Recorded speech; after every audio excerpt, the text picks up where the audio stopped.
Ambedkar, reservation और merit की मार। बस इतना सुनते ही ना, अरे भाई, आधा इंडिया ऑलरेडी ट्रिगर हो जाता है। इस बंदे ने रिजर्वेशन दे के देश खराब कर दिया, डिजर्विंग लोग पीछे रह गए।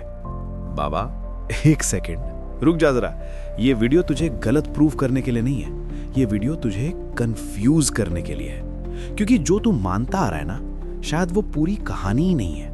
और हाँ, एंड तक देख लिया ना तो तेरा दिमाग काबू में रहना मुश्किल हो जाएगा। वैसे भी इंडिया में अंबेडकर का मतलब क्या समझा जाता है? रिजर्वेशन। जैसे बंदा सुबह उठा, कोटा लिखा और सो गया। कॉन्स्टिट्यूशन, अरे वो तो बस पेपर वर्क था ना भाई। अगर अंबेडकर सिर्फ रिजर्वेशन होता ना तो आज लोग उसके नाम से इतना अनकंफर्टेबल नहीं होते। सच ये है, अंबेडकर सिस्टम के लिए सबसे बड़ा हेडेक था। इसलिए पहले उसका बचपन समझ।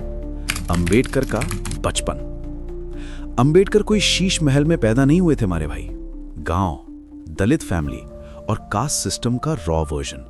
स्कूल जाते थे तो अलग बैठना, प्यास लगे तो पानी नहीं, टीचर बोले छुओ मत। और ये कोई इमोशनल सीन नहीं है, ये रोज का रूटीन था। सोच ले, रोज सुबह उठ के ये याद रहे कि तू किसी के लिए कम इंसान है। और फिर आज हम बोलते हैं मेरिट से आओ। अरे भाई, जब रेस शुरू होने से पहले ही किसी के पैर बांध दिए हों, फिर बोलना दौड़ के दिखा, ये मेरिट नहीं होता, ये सिर्फ सिस्टम का ईगो होता है।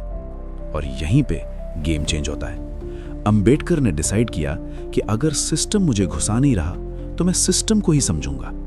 और यहीं से शुरू होता है वो फेज जहां से अंबेडकर डेंजरस बनने लगता है। पर यह बंदा सिर्फ पढ़ने नहीं गया था, वो वहां गया जहां से सिस्टम के रूल्स बनते हैं, सिस्टम का मैनुअल। तो सोच ले, एक ऐसा लड़का जिसे स्कूल में पानी तक ना मिले, वो अचानक अमेरिका पहुंच जाता है।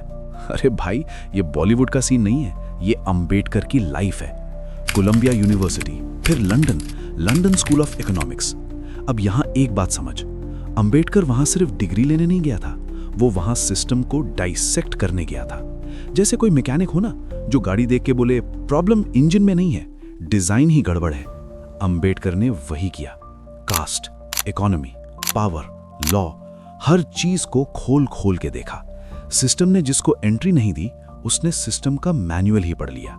और यहीं पे बंदा सिर्फ एजुकेटेड नहीं, डेंजरस बन गया।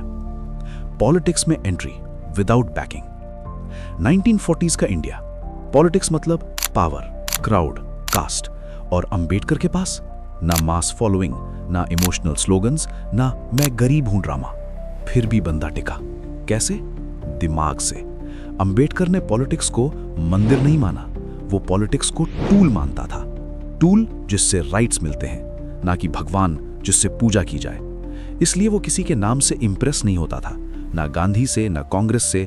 पावर को पूछता था, काम क्या कर रहे हो? और यहीं पे लोग अनकंफर्टेबल हो जाते हैं, क्योंकि अंबेडकर भीख नहीं मांग रहा था, वो कह रहा था सिस्टम अगर तेरा है तो रूल्स मेरे लिए भी होंगे। इसलिए याद रख, अंबेडकर को लोग पसंद नहीं करते थे, पर इग्नोर भी नहीं कर सकते थे। और फिर आता है इंडिया का वो दिन जब पावर को पहली बार प्रॉपर लिमिट्स मिली। Republic Day context, 26 Jan 1950। और भाई, ये सिर्फ एक डेट नहीं है। आज हम क्या देखते हैं? परेड, झंडे, इंस्टाग्राम रील्स। पर सच बोलूं मारे भाई, इस दिन इंडिया ने सिर्फ सेलिब्रेट नहीं किया था, इस दिन इंडिया ने पावर को बोला था तू मेरी है पर मेरी मां नहीं। और इस डिसीजन के पीछे एक ही दिमाग का हाथ था, doctor BR Ambedkar. Constitution, Ambedkar का रियल गेम।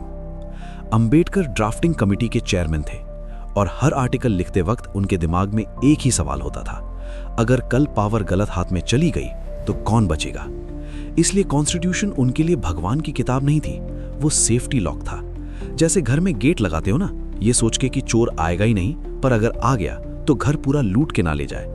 अंबेडकर को लोगों से नहीं, पावर से डर लगता था, क्योंकि लोग चेंज हो जाते हैं पर पावर का नशा सेम ही रहता है। और यहीं से अंबेडकर सिस्टम के लिए और भी अनकंफर्टेबल बन गए, क्योंकि वो सिर्फ लिख के चुप नहीं बैठे, गांधी सपोर्टेड कैंडिडेट को इलेक्शन में हरा दिया। मतलब बंदा कह रहा था नाम बड़ा हो सकता है पर सवाल तो पूछूंगा। नेहरू के साथ भी टकराव हुआ, कैबिनेट में रह के गवर्नमेंट को लॉजिक से चैलेंज किया, और जब लगा बात सुनी नहीं जा रही तो क्या किया? लॉ मिनिस्टर का पोस्ट छोड़ दिया। बाबा कुर्सी छोड़ दी पर प्रिंसिपल्स नहीं। अब जरा सोच, आज के टाइम में कितने लोग होंगे जो पावर मिलने के बाद बोलें नहीं भाई ये काम गलत है। अंबेडकर ने बोला और करके दिखाया, इसलिए वो सिर्फ लीडर नहीं था, वो स्टैंडर्ड था। पर फिर भी सबसे ज्यादा गाली उसी चीज पे पड़ी जो उसका मेन फोकस है था ही नहीं, रिजर्वेशन। और यहीं पे सबसे ज्यादा कंफ्यूजन है। रिजर्वेशन सच और अंबेडकर का असली मैसेज। और अब आते हैं सबसे ज्यादा मिसअंडरस्टूड टॉपिक पे, रिजर्वेशन। नाम सुनते ही ना लोग इमोशनल हो जाते हैं, लॉजिक साइड में, गुस्सा फ्रंट सीट पे। सच बोलूं हमारे भाई, रिजर्वेशन अंबेडकर का मेन एजेंडा था ही नहीं। रिजर्वेशन उनके लिए डेस्टिनेशन नहीं था, वो सिर्फ व्हीलचेयर थी। जैसे कोई पैर टूटा होना तो व्हीलचेयर यूज करता है, पर जिंदगी भर बैठ के घूमने के लिए नहीं। अंबेडकर का असली फोकस क्या था? Education, economic independence, political awareness.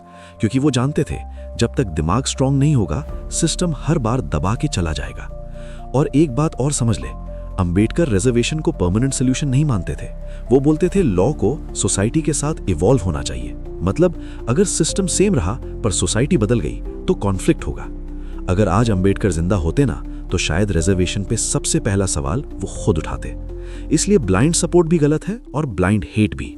तो प्रॉब्लम रिजर्वेशन नहीं है हमारे भाई, प्रॉब्लम यह है कि हम अंबेडकर को पढ़े बिना जज कर लेते हैं। स्टैचू पसंद है, सवाल नहीं।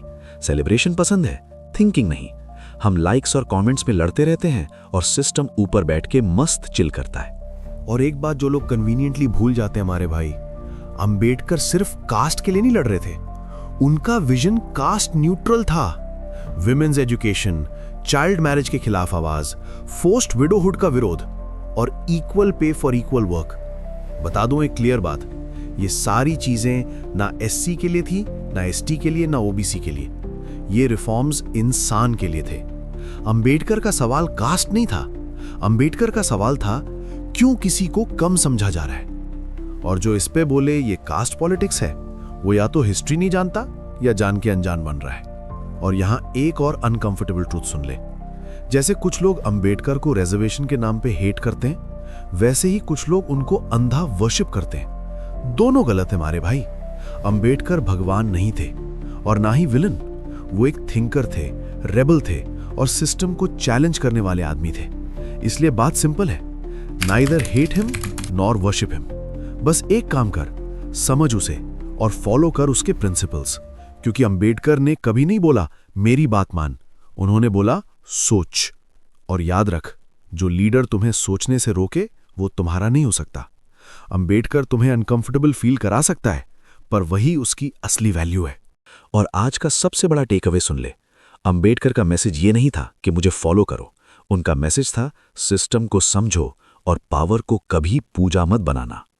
और हमारे भाई, अगर वीडियो थोड़ी सी भी समझ आई, थोड़ी सी भी धांसू गली, तो एक लाइक तो बनता है। चैनल को सब्सक्राइब कर ले। यहां बातें शुगर कोटेड नहीं होती, पर सीधी होती हैं। रिजर्वेशन, कॉन्स्टिट्यूशन और डॉक्टर BR अंबेडकर जी के बारे में तेरे क्या विचार हैं, कमेंट में बता। और हां, सच्चा देशभक्त है ना तो कमेंट में लिख भारत माता की जय। जय हिंद।